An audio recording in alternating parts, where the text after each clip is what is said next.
Hey everyone, it's the Angry Honey Badger, and it's time for us to take a look at another champion build video today. I am playing as Warwick. I'm actually going to be playing him in the top lane for a few reasons. A, he's a good top laner and a good mid laner. He starts a little slow in some cases because he's very mana heavy, but nonetheless, he's good in those areas, and I find him more fun to play because his jungle is really easy. So I didn't do a jungle guide because you standard attack things and you win. So he's a little tougher early top, and like I said, he burns through his mana because of his abilities, but we're going to take care of that pretty early on, and once you get the hang of him, he's really, really fun to play. And this is another build I'm going to recommend, like 30 items you can get on him because he's really versatile. So we're going to go ahead and start off with the beginning of the game. At level 1, I started boots, pots, and I waited the extra 2 seconds or whatever and picked up a mana regen pot. There I did force my laner back. Usually if you don't have somebody who can poke you quite as much as Thresh, you can actually deal a little bit better than how I did it early on in this game. So kind of had a little bit of a rougher start than I normally would. A couple nice things about Warwick though is your passive. You deal additional magic damage and you heal for that same amount. This does stack a certain way, so you basically heal from standard attacks. It does make him an easy jungler because of this, and it helps you stay in the lane as well. At level 1, I will take his Q ability if I'm top laning. If I'm in the jungle, I will take his W, which is his Hunter's Call, his W, and that gives you increased attack speed, and the nearby allies also gain half of that increased attack speed. So when you're jungling, you're going to want to take more of your Hunter's Call. It's good in lane as well, but what you want in lane is your Hungering Strike, which is your Q ability, and basically the best way to sum this up is it does a ridiculous amount of magic damage. It does a lot just base damage, and then it does 100% added to it plus percentage of their health. So it really, really hurts, and then it heals you for I think 80%. So what I do early is, as you can see, I went back and I picked up a Chalice of Harmony. A very good item to get with Warwick, so you can keep poking at the enemy, and you can kind of take their pokes back when you go to run at them, because you're just going to hit them with your Q, being your Hungering Strike, and get all of your health back, and it's going to hurt them a lot. So you're going to see me trying to run up to him. Unfortunately, Thresh has some range up here in top lane. It's a little bit tougher against him, but nonetheless, you can kind of force him to just keep running away. You can see how I'm trying to farm. I keep kind of slowly pushing him back. He's trying to farm and poke at me best he can, which he was doing a good job early, but at this point in the game, don't really have to worry about it as much since I can poke him so hard with that Q ability. And then finally, his E ability is his Blood Scent. Champions with less than 50% health at a certain range, when it does increase as you leveled up, but at a certain range, enemies below 50% health, you basically then howl, and you get increased movement speed, which is very, very nice. So, as you can see, it's always active. You cannot deactivate it if you're trying to sneak up on somebody, but nonetheless, it's good. You can see people coming up on you, especially if they're below 50% health, or it just kind of uber buffs you if they're below 50% in lane. I am going to try to fight him here. I keep kind of pushing him back. I'm going to swipe him a couple times and do my Hungering Strike on him. And another thing I will say is, do not be afraid to use your ultimate multiple times in lane just to poke and harass them, because it does have a very short cooldown. It's like a minute, so don't really worry about it too much. Here I am going to ult him. I will Hungering Strike him as well. He's trying to teleport out, or teleport to a minion, or something's going on there.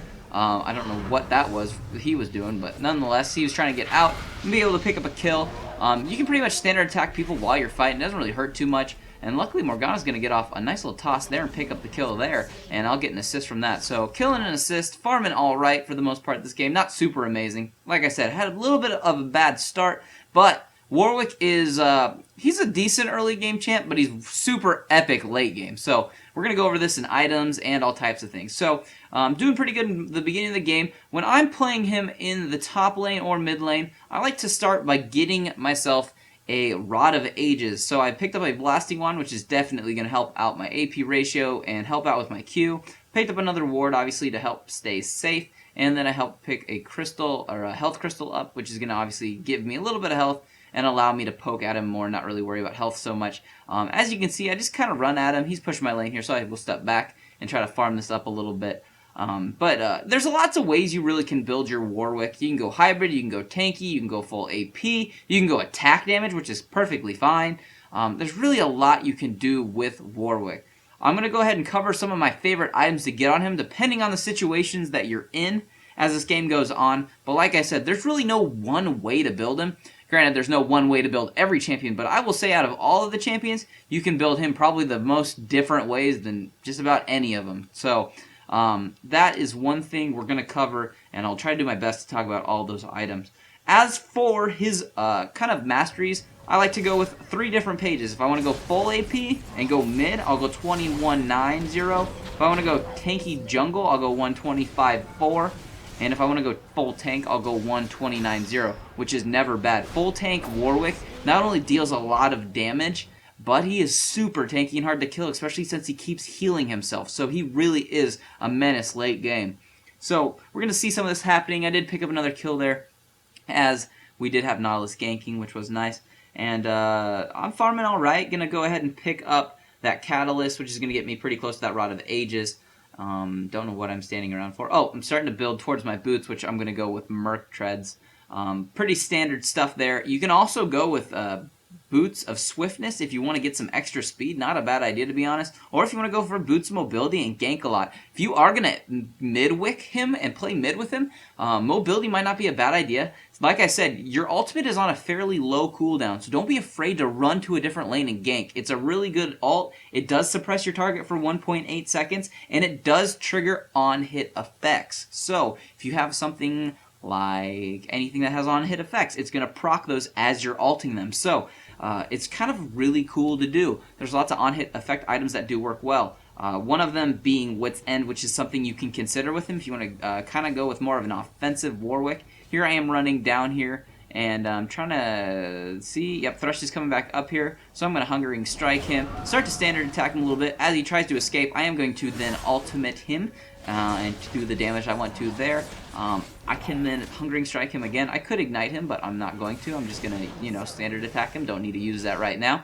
And, yeah, so one nice thing about Warwick is you can go from your ultimate into a... Well, you can start Hungering Strike, go into your ultimate, and then you can Hungering Strike them again pretty much right after you come out of it, or a second later, and you can Ignite them during this process, and that is going to be a lot of damage. So just something to remember. Now I do have my Rod of Ages. I know some of you are thinking this isn't really that normal, and like I said, there's lots of ways you can play Warwick. This is just the way I like to. You can seriously, like I was saying, Warwick can be built a bajillion different ways. So this may be weird and odd, but nonetheless, it's just something that I like to do, and we can go ahead and just discuss this and some of the other options. I like to go with a little bit of AP and kind of tanky, so you can call this AP Tankwick.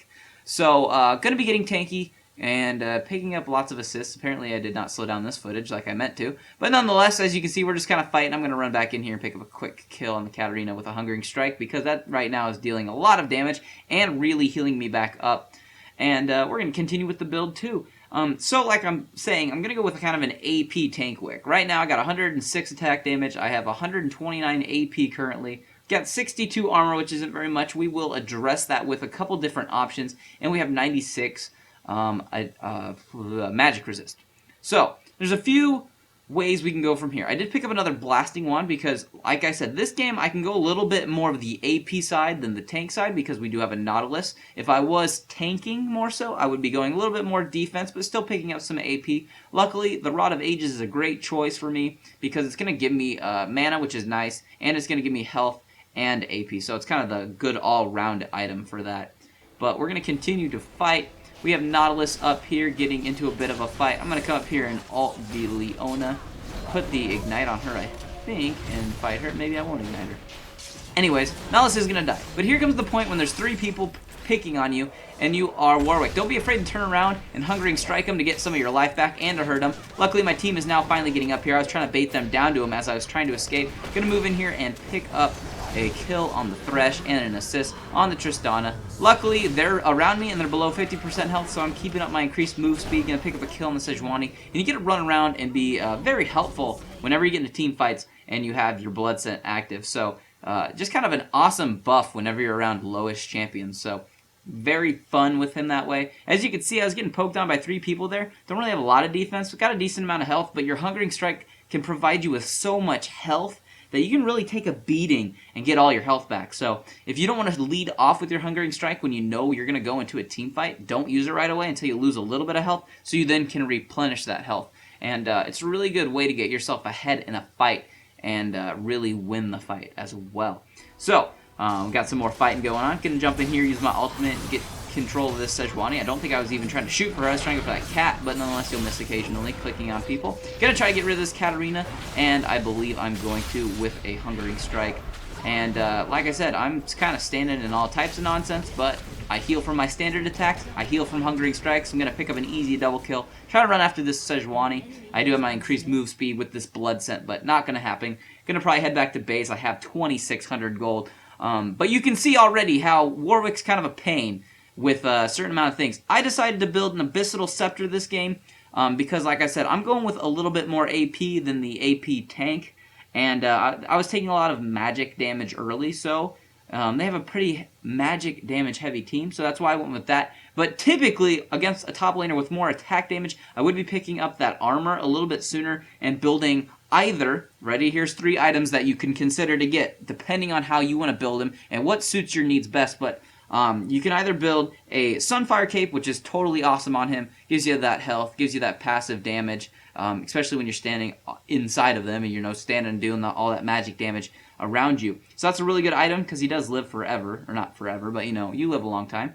And then either a Frozen Heart or an Iceborn Gauntlet. I believe this game I'm going towards the Gauntlet, which we will see me start to build towards. Here, I was standing around the wall because I wanted to ult her, which I did get a hold of her. I'm going to go ahead and pick up the kill on her. We're going to keep fighting this.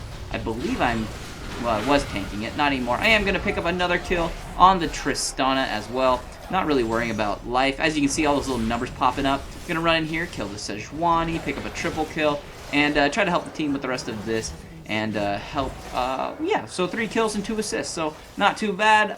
Didn't really take too much damage. Initially started tanking the tower at first, but you see how much I heal with this amount of AP. So there's really a lot of different builds that you can go with them. If you want to go with more AP and heal for even more and deal even more damage, you can do that. But like I said, you don't really need to. You can start to go tanky, and I will. Here, the tower's attacking me, and I don't care. So, we have all of this happening for us for the most part. As I was saying, though, this is a super suggestive build, or whatever you want to build really works. It's kind of a personal playstyle. Warwick, I don't play him too often because I kind of get bored with him because it's so simple and his kit's simple, but he's great to learn with. And it's, I mean, you got this nice suppress if you're learning with him. You have this Hungering Strike that does that much damage when you want to. Pretty easy to pick up kills this way. He takes a little bit of time to learn, and like I said, his early game's a little weak, but Warwick, to me, he's not very tough to play. So, for me, there's a billion builds that work. This is just one that I like to play. So I'm going to start to address this lack of armor and, pick up that Glacial Shroud and that Sheen, which is going to give me more AP and give me that basic attack is going to stack up too. And we'll get that slow once we do finish that off with the Iceborn Gauntlet. So, like I was saying, we have our Merc Treads. We do have our Chalice still. We'll sell that extreme late game, obviously, because we won't need it, and I won't build that into anything else. You could build it into your Athene if you really want to, and it will give you cooldown reduction, which is nice, and all that AP and that mana and some more magic resist. So you can do that if you want, but nonetheless, late game, you really don't need it. Unless you really do want it. So, there's that. I do have my Rod of Ages. I have my Abyssal Scepter. If you didn't want to do Abyssal Scepter and you wanted to build differently, you could do Spirit Visage, which is always a great choice. It makes your healing even better on Warwick, and it will give you magic resist, cooldown reduction, and some health, so that's another solid choice if you don't want to go quite as AP and a little bit more tank. And then your other option, if you're kind of going with more of a bruiser Warwick, and you're going to kind of go tanky still, but you want some more attack speed, a Wits End is a great choice. So that's another thing you can consider picking up. Finally, as the game rounds out, if you want to pick up a Deathcap after this, you're pretty hard to kill. I'm just tanking this tower, and I'm healing so much, it legitimately doesn't matter to me at all. Going to pick up an assist right there. And you can pick up a Deathcap or a GA. I mean, you're Warwick. They're going to surrender here. The game's going to be done. It's pretty simple stuff, guys. Give Warwick a shot. He's pretty easy, and you get great results. So that's going to be the build video. If you have questions, put them in the comments below. But other than that, I'll just see all of you in the next build video.